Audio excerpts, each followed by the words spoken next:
Okay, let's unpack this. Right. You handed us the 10X Rule Right. by Grant Cardone, and yeah, we've been diving deep. It's quite a book. It really is. And our mission here, for everyone listening, is to kind of pull out the real juice, the Yeah. actionable bits that can actually maybe make a difference day to day. Yeah, the practical takeaways. Exactly. And the core idea, the thing that hits you right away, it's like, Mm-hmm. it feels like we probably aren't thinking big enough, Mm-hmm. either with our goals or maybe even more importantly, with the effort we're actually putting in. That's the central theme, really. And Cardone basically says you got to multiply both by 10. Yeah, that's the core jolt of the book, isn't it? He puts Yeah. it really plainly. Something like, the 10X rule is one simple principle that guarantees success to anyone who applies it to their life. Guarantees. That's a strong word. It is. And look, when you first hear that, you might think, okay, that sounds a bit like hyperbole, maybe? Right. A bit over the top.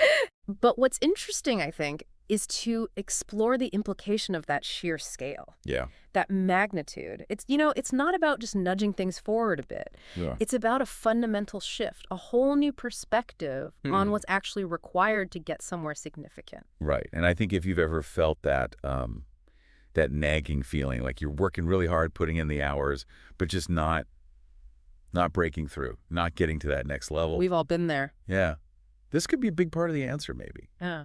The book really suggests we're likely underestimating the sheer volume of action needed. Massively underestimating. And maybe, just maybe, selling ourselves short on what we could actually achieve if we aimed higher. Well, that's the trap, isn't it? The trap we often fall into, and the book highlights this, is setting goals that feel, realistic. Comfortable. Safe. Exactly. Realistic goals, planning for a comfortable level of effort. And the 10X rule essentially argues that our comfort zone, that's precisely where our limitations live. We tend to think sort of linearly, step by step, but success, real significant success, often needs an exponential kind of approach. Okay, so let's make that concrete. Say you're in sales. You think, okay, I need to make 5 sales calls a day. That feels reasonable, right? Manageable. Totally. But the 10X rule comes along and says, nope, try 50. 50, yeah. Or if you're aiming to increase your income by, say, 10%. Which sounds pretty good on its own. It does. Uh. But 10X says aim for 100%. Aim to double it or even more. And here's where it gets really interesting, I think. Go on. It completely challenges the assumptions we make about what's even possible in a certain amount of time. 50 calls instead of 5. That changes everything. And that increased action, it often forces you to innovate, doesn't it? If you suddenly have to make 10 times the connections or 10 times the calls. You can't just do the same old thing. Exactly. You can't just do what you were doing before, only, 10 times slower or slightly more often. Yeah. You have to find smarter, more efficient, maybe more creative ways to actually engage and build those relationships or make those sales. That makes sense. Then chapter 4 gets into this idea that I found really powerful. It's about seeing success differently. Not as something you just, hope for, but as something you owe yourself. It's your duty. Yeah, he puts it starkly. The quote is, my life changed the day I stopped seeking validation for my success and instead started embracing it as my duty, obligation, and responsibility. Duty, obligation, responsibility. Those are heavy words for success. They are, but think about how that flips the script on motivation, right? Instead of Yeah. chasing some external reward or validation. Like needing someone else to say, good job. Precisely. Instead of that, you're operating from this place of internal obligation. Think about a promise you make to someone you really care about. You feel driven to fulfill it, don't you? Absolutely. You feel responsible. The book basically encourages you to treat your own potential, your own success, with that exact same level of, unwavering commitment. It's kind of like shifting from just wanting to be healthy to feeling a deep responsibility to take care of your own well-being. That's a great analogy. And that subtle change in how you frame it, it can lead to completely different actions, Ken. Night and day. So imagine approaching your career goals or your personal projects with that same feeling of, this isn't optional, this is actually my duty. How would that change your daily grind, your approach? It changes everything. And building on that sense of responsibility, the book then goes on to tackle the whole concept of, how much success is even out there? Is it limited? The scarcity mindset. Exactly. Cardone says, unlike finite and manufactured products, there is no limit to how much success can be created. Okay, this is key, especially for breaking down those feelings of, scarcity. It's so easy to look around and think the pie is only so big, right? The zero-sum game idea. Yeah. And if someone else is getting a huge slice, well, there's less left for me. But the 10x rule argues, no, that's not how it works. Success isn't a zero-sum game at all. It suggests the opposite, really. The more innovation happens, the more value gets created. The bigger the pie gets for everyone. Exactly. And what's fascinating here is, how often we unconsciously limit our own ambitions because of this perceived scarcity. Oh, so? Well, we might not even attempt something big because we think, oh, the market's saturated, or, all the good ideas are already taken, that kind of thinking. Right, we talk ourselves out of it before we start. But the book really challenges you to see the potential for creating entirely new value, new forms of success. I mean, think about the internet, right? It's ongoing evolution. Every new platform, every innovation, it creates entirely new opportunities that didn't exist before. Good point.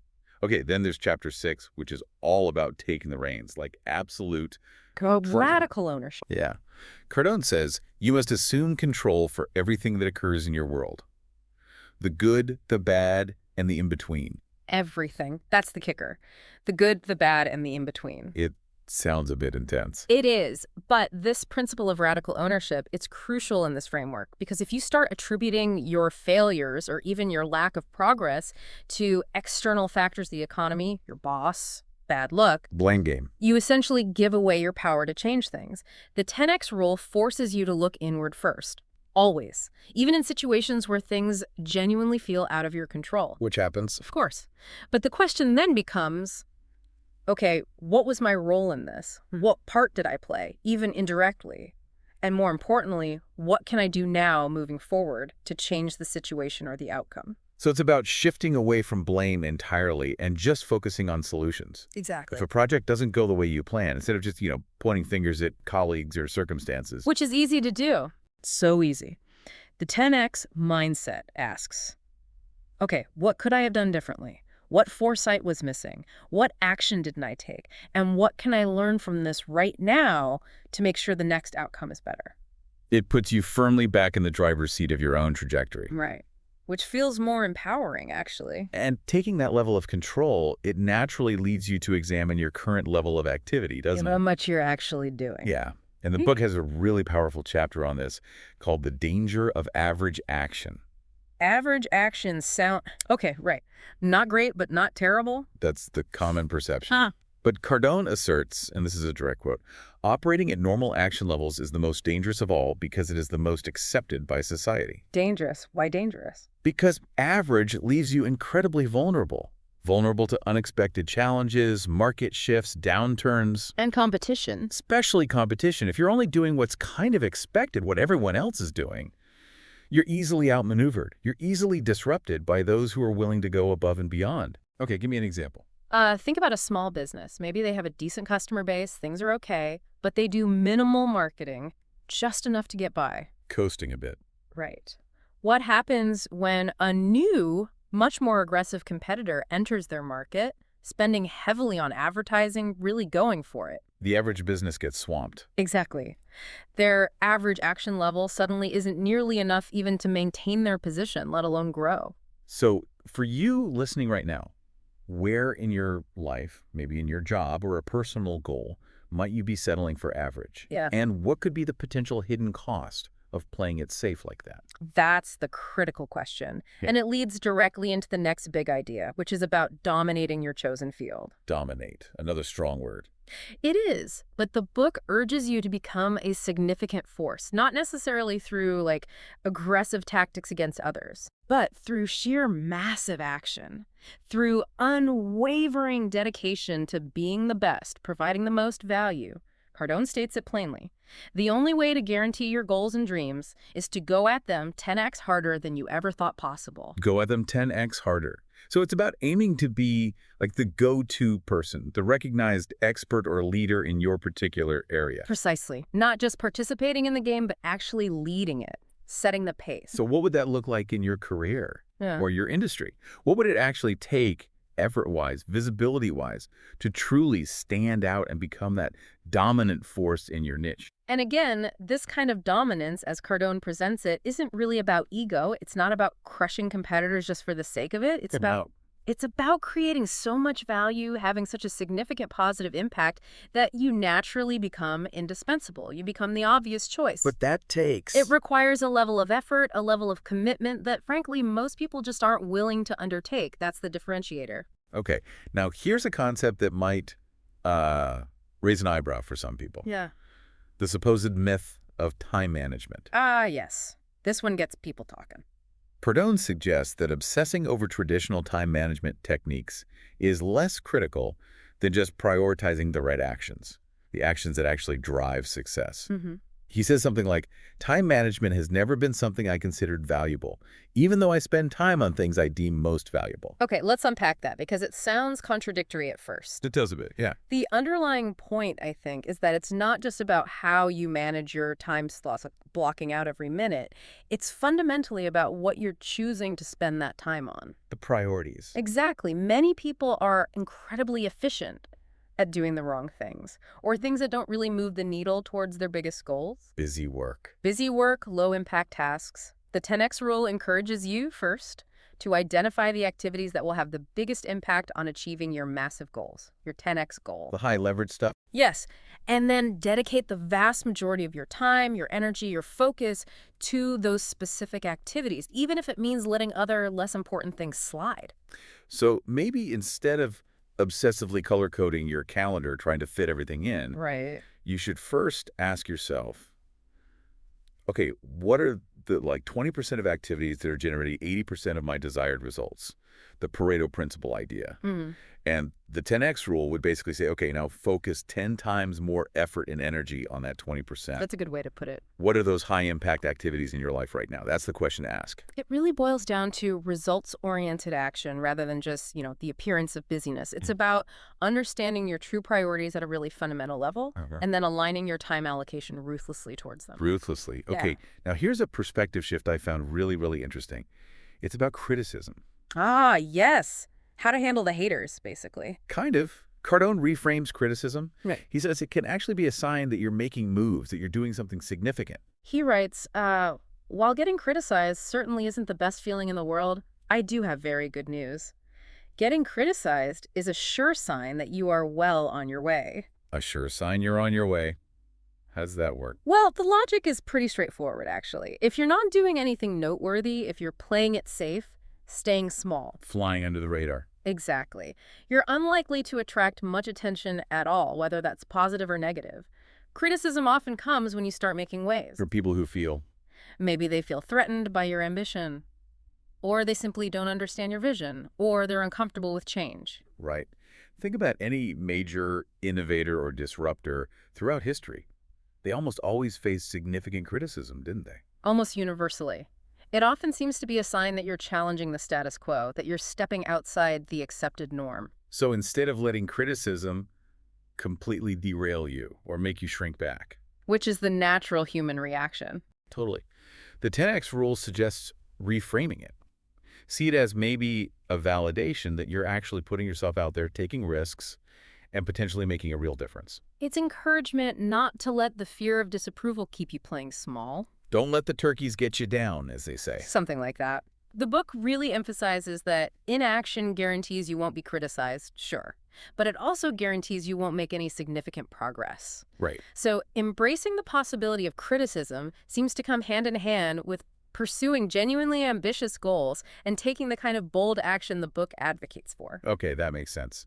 Now let's shift gears a bit and look at how we think about, say, customers, if you're in business or maybe your audience or network. Cardone argues for a shift in focus. He says, stop aiming just for customer satisfaction. Which sounds like the right goal. It does, but he says focus instead on customer expansion. He states it quite directly. Customer service is the wrong target.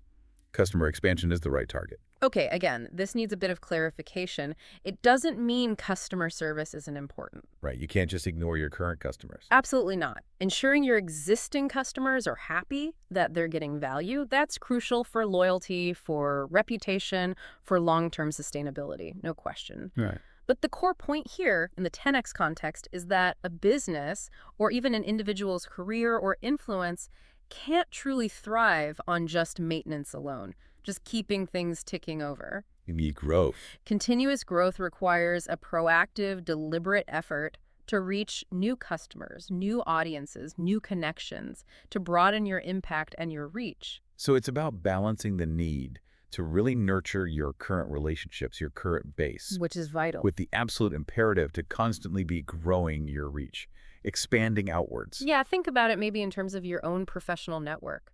While staying connected with the people you already know is really important. Maintaining those ties.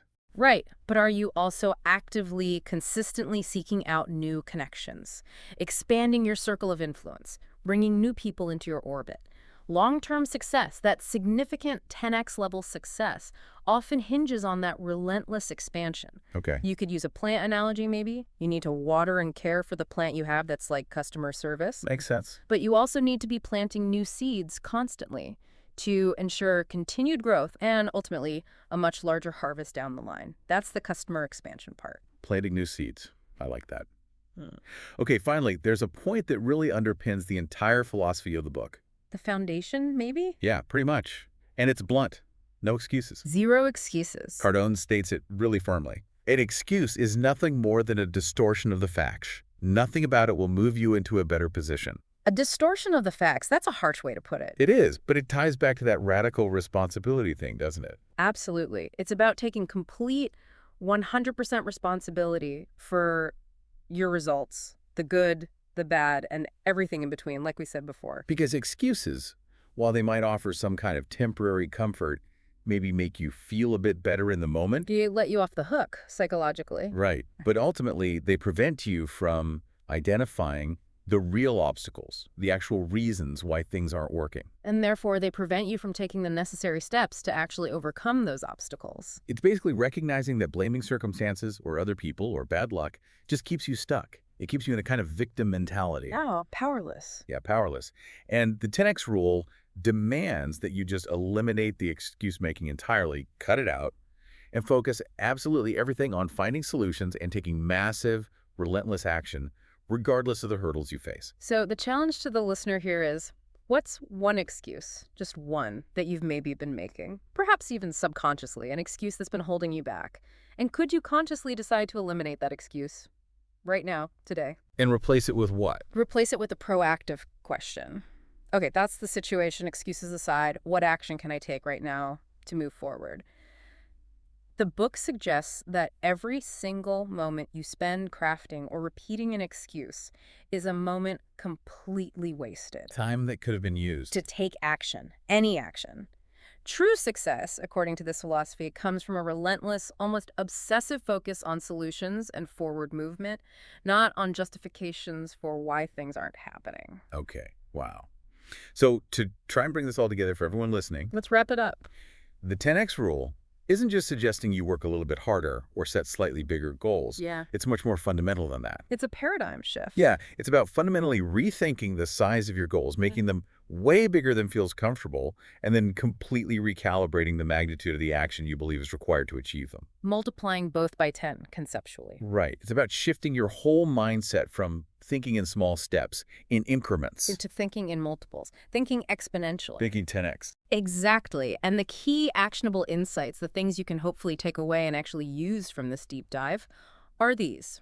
First, start seeing success not just as desirable, but as your fundamental duty, your obligation. That mindset shift. Second, really internalize that there's an abundance of opportunity, that success isn't some limited resource you have to fight over. Get rid of the scarcity thinking. Third, take absolute radical ownership of all your outcomes, good, bad, everything, no blaming. Own it all.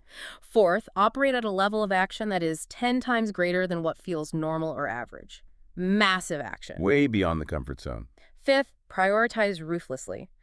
Focus your time and energy on those high-impact activities that actually drive results, not just on managing time. Results over busyness. Sixth, learn to view criticism differently. See it not as a failure, but as a potential indicator that you're actually making progress and getting noticed. A sign you're on the way. Seventh, if relevant, focus actively on expansion, growing your reach, your customer base, your influence, not just on maintaining the status quo. Plant new seeds.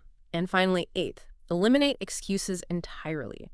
Replace justification with action. No excuses, period. That's the essence of it. So what does all this mean for you practically, listening right now? I guess it means maybe it's time to stop playing it quite so safe, stop thinking small, Hmm. and start thinking on a much, much larger scale. So here's a thought. What's one area of your life, maybe starting today, right now, where you could take that initial 10x leap, even if it's just a small first step in that 10x direction? Just try it, see what happens. And maybe this raises an even bigger, more important question to leave people with.